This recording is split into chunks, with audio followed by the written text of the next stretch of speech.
Welcome to another new video.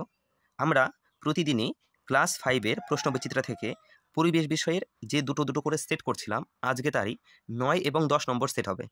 9 number set প্রথমে শুরু করছি। 4টি শিকারী মাছের নাম লেখো। 4টি শিকারী মাছের নাম হচ্ছে চ্যাং, ল্যাটা, শোল, শাল।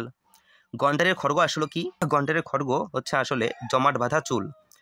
কোন রাসায়নিক পদার্থ পুকুরের জলে দিলে মাছের ঘা সারে এবং জল শোধন হয়? উত্তর পটাশিয়াম পারম্যাঙ্গানেট। 4টা হৃদস্পন্দন মাপার যন্ত্রের নাম কি? উত্তর হচ্ছে স্টেথোস্কোপ। হারিয়ে যাচ্ছে এমন কয়েকটি ঔষধি গাছের নাম লেখো। হারিয়ে যাচ্ছে এমন কয়েকটি ঔষধি গাছের নাম হলো সর্পগন্ধা, মেহেন্দি, মুক্তঝুরি প্রভৃতি। অস্থিসন্ধি কাকে বলে? শরীরে 2 বা তার বেশি হাড়ের জোরকে অস্থিসন্ধি বলে, মানে হাড়ের জোরকে অস্থিসন্ধি বলা হয়। পরবর্তী প্রশ্ন, বুনো হাঁস কিভাবে পোষ মেনেছিল? হাঁসের কাছ থেকে ডিম ও মাংস পাওয়া যায়। মানুষ বুঝেছিল বুনো হাঁসকে পোষ মানালে সহজেই মাংস ও ডিম পাওয়া যাবে। এই কারণে মানুষ বুনো হাঁসকে পোষ মানিয়েছিল। ড্যাশ থাকার জন্য মানুষের চামড়ার রং কালো হয়।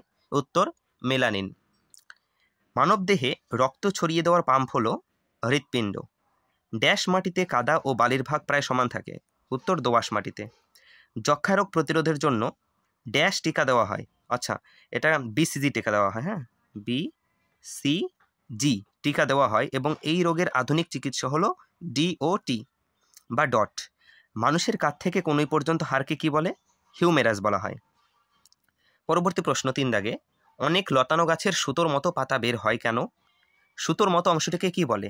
অনেক লতানো গাছের সুতোর মতো পাতা বের হয় কারণ এর সাহায্যে ওই সমস্ত উদ্ভিদ কোনো অবলম্বনকে জড়িয়ে ধরে ওপরে ওঠে। সঙ্গে আরেকটা প্রশ্ন ছিল যে এই সুতোর মতো অংশটিকে কি বলা হয়? উত্তর, এই সুতোর মতো অংশটিকে আকর্ষ বলা হয়। এরপর চলে যাব আমরা 10 নম্বর স্কুলে। দেখো বলেছে প্রথম প্রশ্ন, আমাদের শরীরের বর্ম হলো ত্বক বা চামড়া যেটাকে বলে। রোদ লাগলে আমাদের ত্বকে তৈরি হয় ভিটামিন ডি। কাদার ভাগ বেশি থাকে কোন মাটিতে? এঁটেল মাটিতে। চা চাষের জন্য বিখ্যাত হলো দার্জিলিং।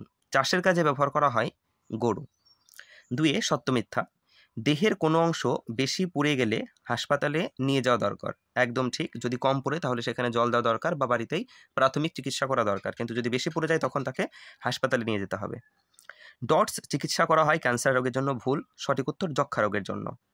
গরু ছাগলের নখ খুব ধারালো হয়। ভুল। দুধে লেবুর রস দিলে দুধ কেটে ছানা হয়ে যায়। একদম ঠিক। কুকুর, যাকে রাসায়নিক পরিবর্তন বলা হয়, কুকুর সর্বপ্রথম মানুষের পোষ মানে। একদম ঠিক। মানুষের প্রথম পোষ মানিয়েছিল কুকুরকে। পরবর্তী 3 মেলানো, বাম স্তম্ভের সঙ্গে ডান স্তম্ভ। চামড়ার রং মেলানিন, কারণ মেলানিন যার বেশি তার শরীরের চামড়ার রং হবে কালো, আর যাদের শরীরের মেলানিনের মাত্রা কম তাদের চামড়ার রং হবে সাদা। মেরুদণ্ডী প্রাণী হচ্ছে বিড়াল। বিড়ালের মেরুদণ্ড আছে তাই তাকে মেরুদণ্ডী প্রাণী বলা হয়। যক্ষা, এটা একটা বায়ুবাহিত রোগ। কম্পোস্ট, এটা একটা জৈব সার। ঠিক আছে, কম্পোস্টের আর এক নামই হচ্ছে জৈব সার। তাহলে এই গেল 9-10 নম্বর স্কুল। পরবর্তী ভিডিওতে আলোচনা করব 11 এবং 12 নম্বর স্কুল নিয়ে।